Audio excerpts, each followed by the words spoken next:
Welcome to part 2, the continuation of permutations and combinations. In part 1, we talked about the definitions of both permutations and combinations. We talked about how order is important in a permutation, but is not important in a combination. And in part 1, we also did a few examples of permutations using the counting principle. Now, in this video, in part 2, we will focus in on combinations. And again, those are the ones where order is not important. For combinations, we will focus on the formula and how it is used, and also a method of simplifying that can prevent you from having to put large amounts of numbers in a calculator. So we'll kind of briefly overview all of that. Starting with this example that you see on the screen now, there are 11 different marbles in a jar. How many different sets could you get by randomly picking 6 of them from the jar? So now, first of all, it's important to know why this is a combination.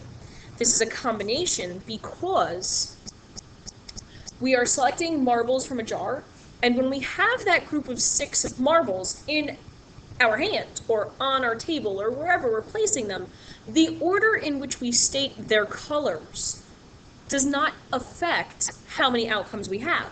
So if, in the 6 of them, we say red and then blue and then green and then yellow and so on through the 6, but then we change around the order we state their colors, it's still the same group of 6 marbles in the jar. So no matter how we order them, it is all the same group of 6, and therefore order is not important and does not present additional outcomes. So first we need to state the formula, which is n factorial over n minus r factorial times r factorial. And in order to use the formula, you need to know what n and r stand for. N stands for the total number of objects we have in our problem, in this case marbles. And so in this problem, n equals 11. R stands for the number from the total that we are selecting, or that we are choosing. And in this case, R would then be 6, because we're going to be selecting 6 marbles from the total.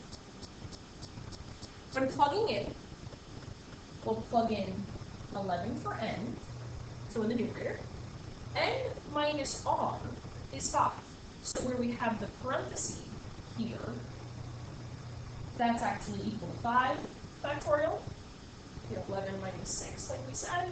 And then 6 factorial, placing r as 6.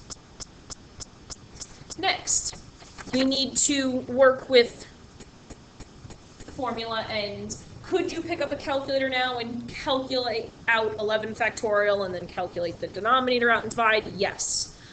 The worry is there, depending on what calculator you're using, you could end up with a situation where the calculator ends up giving you an error message because the number that it gives as an answer for the factorial could be too large to display. So in this video, we're going to talk about how to simplify within this fraction in order to try to put the least amount of numbers in a calculator possible. And I'm just going to open another screen here and rewrite this. We have 11 factorial, and then 5 factorial, and 6 factorial. So I just rewrote that. If I was to expand this out, we have 11 times 10 times 9, 8, 7, 6, 5, 4, and we're going all the way down writing out that factorial. Then if I write out the denominator, we have the following. Now, as you practice this more, you will not necessarily have to take this step, but just for the sake of seeing a full explanation, we'll write that out. Now, here we are really just dealing with a big fraction that has a variety of different numbers within. So we can actually simplify. Any number over itself we know is 1. So in the case of the right half of this, 6 over 6 simplifies to 1, 5 over 5, and each one of these groups. So we can actually simplify this down to see what's actually left right now. Simplifying further, you may notice that the 5 here and the 2 here multiplying those together would then cancel out this 10. And then we can go even further with the 3 and the 9. 3 goes into 3 once, and 3 goes into 9 3 times. And similar, the 4 and the 8 going to once here and 2 here. So by simplifying, if we're careful, we can see, and I'll circle it in blue, we can see we have an 11, we have a 3, we have a 2, and we have a 7 left in the numerator. And then the denominator is just 1, so we're literally just multiplying. And so, when we calculate that, final answer is 460. Calculators are great tools, but when you have to put so much in the calculator, you're leaving a lot of room for, oh, I accidentally hit the wrong button, or something going in incorrectly, and then in the end, you could end up producing the wrong number. So by simplifying out, less buttons you have to press, less chances for maybe going too quickly or making mistakes in the calculator. Let's do another one. So we go on to, let's say, this one. A painter was carrying 8 pails of different colored paint and dropped 4 of them, making a big mess. How many combinations of colors could he have spilled? Well, again, it's a combination because the 4 he drops, no matter what order I state those colors, they're still the same group of 4. So again, combination, we are going to use the formula. In this case, there are 8 total, 4 of them being dropped, so N is going to be the total, which is 8, R being 4. How many of them we're selecting to be the ones that have dropped? Plugging into the formula, we have N factorial, so 8 factorial. We subtract, and so we get 4 factorial because of the subtraction of 8 and 4.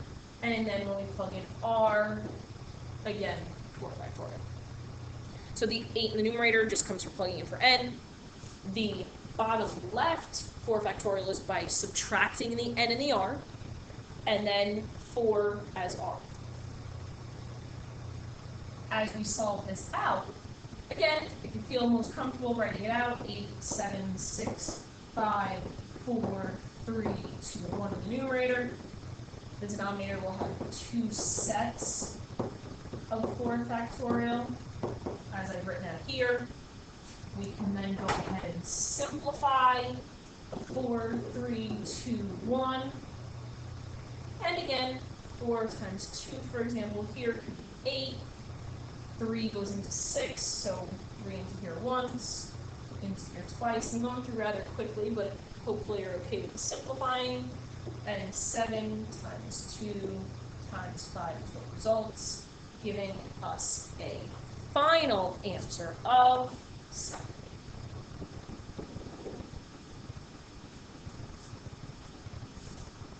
The key here is simplifying carefully. Also, make sure you are trying to be as neat as possible, because if it gets messy, you could still lose a number or make a mistake somewhere. Now, we'll look at one more. I'll actually skip to this one in particular. Personally, I'm a volleyball fan, so we'll talk about this problem with the volleyball team having 9 players. Only 6 of them can be on the court at one time. How many different ways can the team fill the court? Now, my suggestion, so you can see how well you're doing, could be pausing this video, solve the problem, then restart the video so you can see if your solution matches the one I'm about to go through. Then you can see, after seeing a couple of examples, how you've done when you do try it on your own. And then if you make a mistake, you can learn from it and be okay from there, hopefully. So I would suggest at this point, pause it, try to solve it, hit play and come back, and then you'll see the following. So continuing, at this point, hopefully you've taken the time to solve this on your own and pause it. If not, that's okay. You can still watch my solution to it, and hopefully that will still be just as helpful. And in this case, just going back to our N and R, N would be 9 in this problem, R would be 6. Plugging in, we have 9 factorial because we have N factorial in the numerator. Subtracting them, we get 3 factorial. And then 6 factorial when we plug in R.